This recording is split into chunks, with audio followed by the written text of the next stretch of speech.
Good morning. Welcome to Miss Pam Reads. Today we're going to read If I Ran the Circus by Dr. Seuss.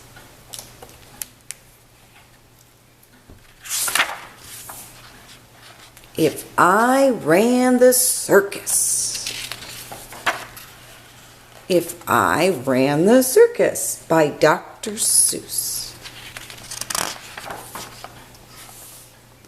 This book is for my dad, Big Ted of Springfield, the finest man I'll ever know. In all the whole town, the most wonderful spot is behind Sneelock's store in the big vacant lot. It's just the right spot for my wonderful plans, said young Morris McGurk, if I clean up the cans. Now a fellow like me, said young Morris McGurk, could get rid of this junk with a half-hour's work. I could yank up those weeds and chop down the dead tree and haul off those old cars. There are just 2 or 3. And then the whole place would be ready, you see.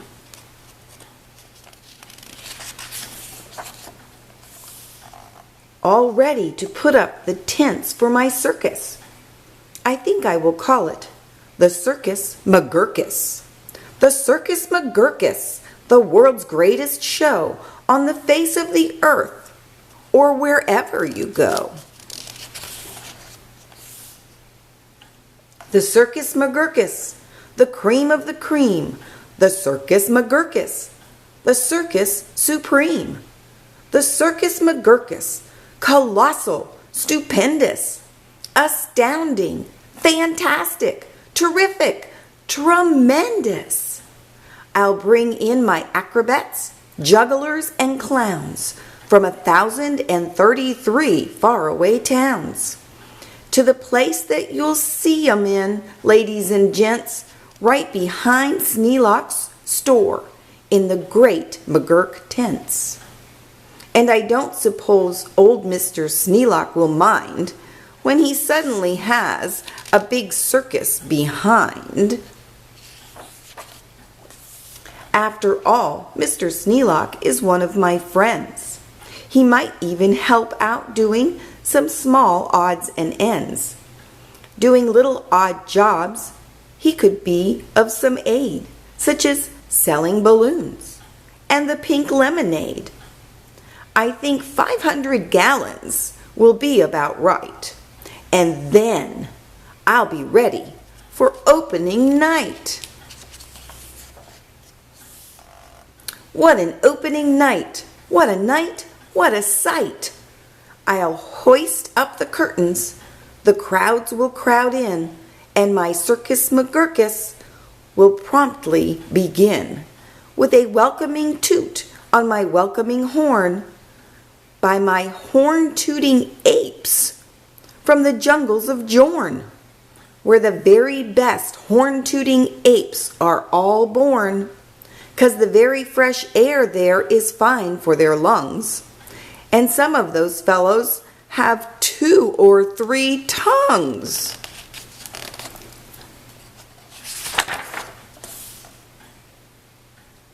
This way, step right in. This way, ladies and gents. My sideshow starts here in the first of my tents. When you see what goes on, you'll say no other circus is half the great circus the Circus McGurkus is. Here on stage 1, from the ocean of Ulf, is a sight most amazing, a walrus named Rolf, who can stand on 1 whisker, this wonderful Rolf, on top of 5 balls, 2 for tennis, 3 golf. It's a marvelous trick, if I say so myself. And on stage number 2, here is something quite new. From a country called From comes this drum-tummied snum, who can drum any tune that you might care to hum. Doesn't hurt him a bit, 'cause his drum tummy's numb.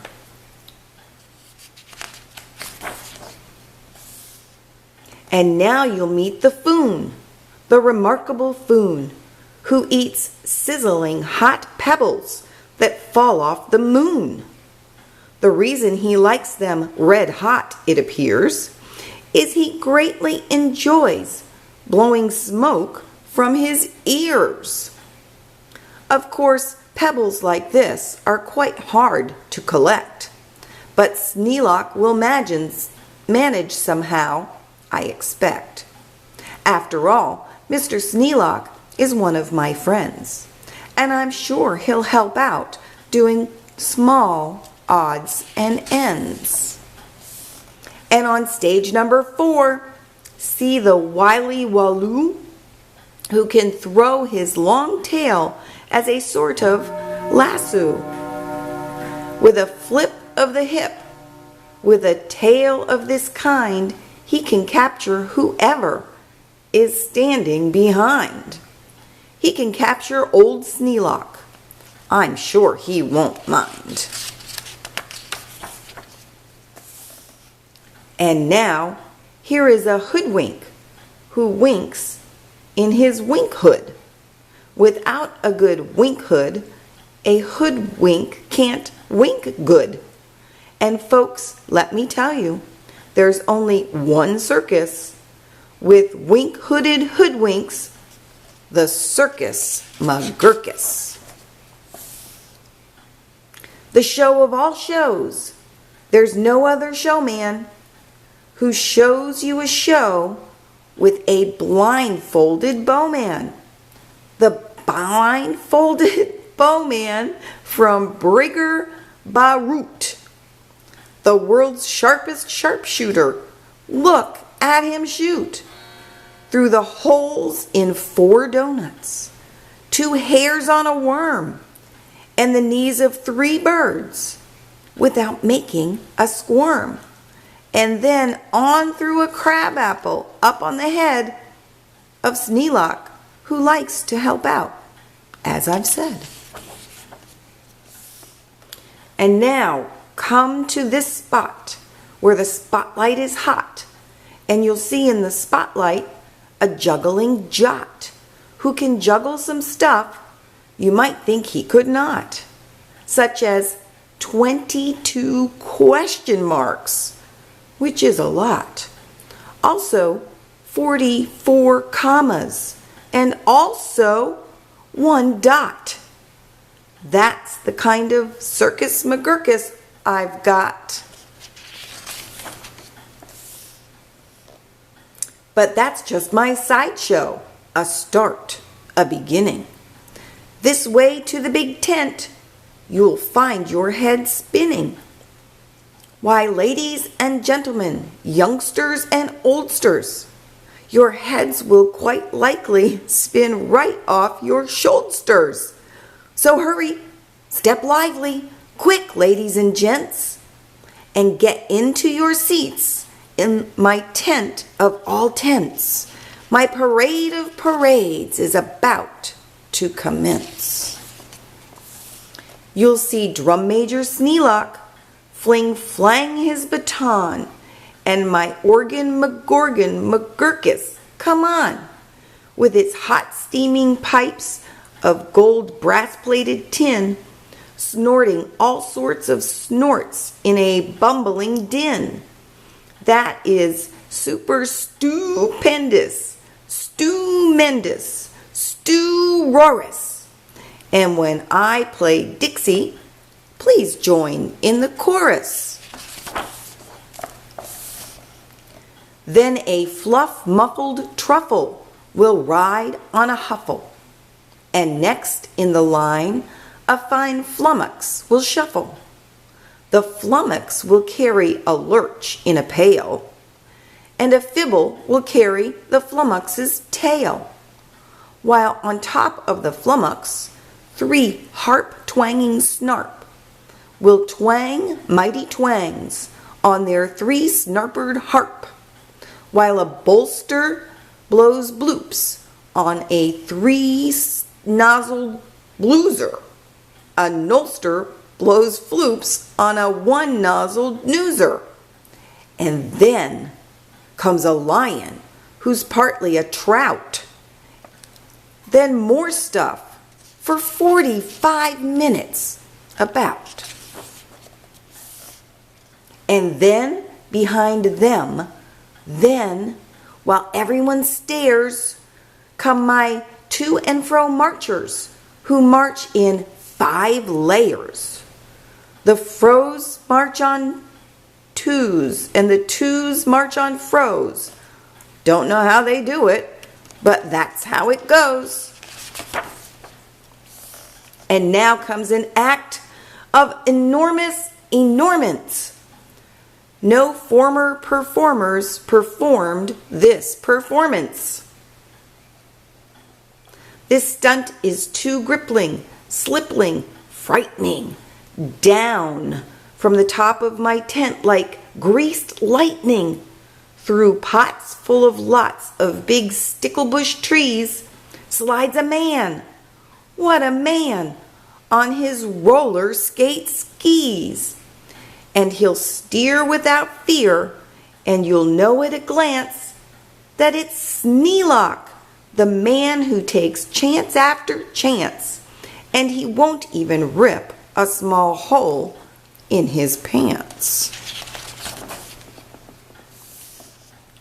And now here in this cage is a beast most ferocious, who's known far and wide as a spotted atrocious, who growls, howls, and yowls the most blood-curdling sound, and each tooth in his mouth weighs at least 60 pounds.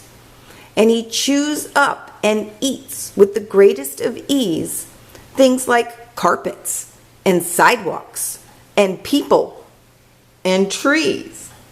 But the great Colonel Sneelock is just the right kind of man who can tame him. I'm sure he won't mind. Then I'll let Sneelock off for a few minutes' rest, while high over your heads you will see the best of the world's finest, fanciest, breezy trapezing.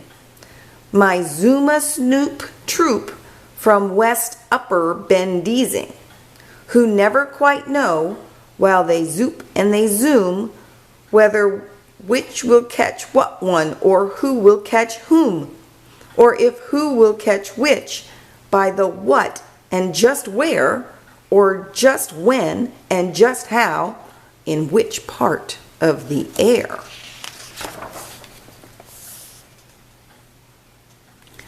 Aye, what a circus, my circus McGurkus. My workers love work. They say, work us, please work us. We'll work and we'll work up so many surprises. You'd never see half if you had 40 eyeses. And now, again Sneelock, brave Sneelock is back, risking life on my patented life-risking track, while the speedsters I call my colliding collisions race round in swift cars called abrasion contusions, and Sneelock just lies there, not one bit excited. I know he won't mind. He'll be simply delighted. And here, in a contest of brute strength and muscle, Kid Sneelock, my champ of all champs, will now tussle and wrestle a beast called the Grizzly Ghastly, and slap him around. Then he'll slam him down fastly and pin both his shoulders tight flat to the mat. Kid Sneelock will love it, I'm sure about that. And while that goes on there, look at this. Go on here. Have you heard of my herd of through horn jumping deer? Every deer jumps through horns of another pell-mell, while his horns are jumped through at the same time as well, by a deer whose horns also are being jumped through, by another who's having his horns jumped through too, which I'm sure trainer Sneelock can train them to do.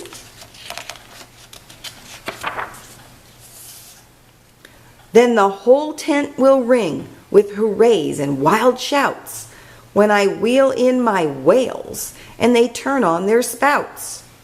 First, my whale number 1, with an aim that aims true, spouts a spout that spouts Sneelock to whale number 2.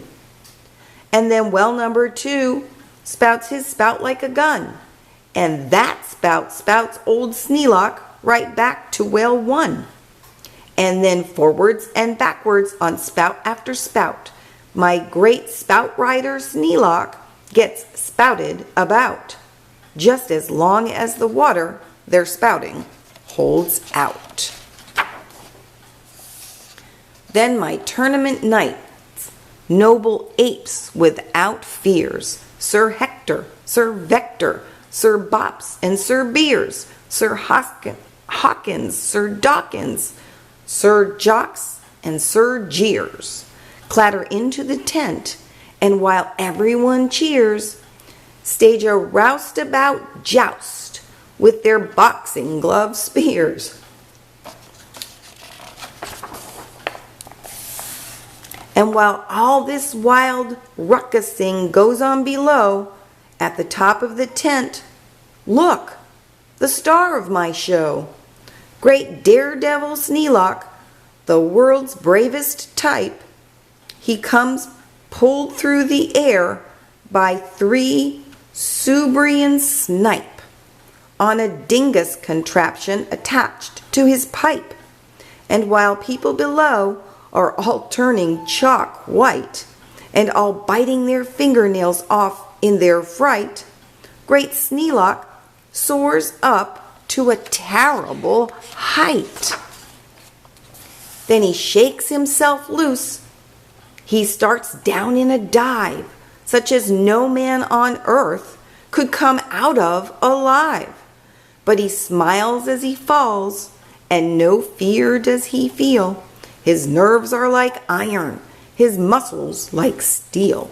And he plunges down, down, with his hair still combed neat. 4,692 feet.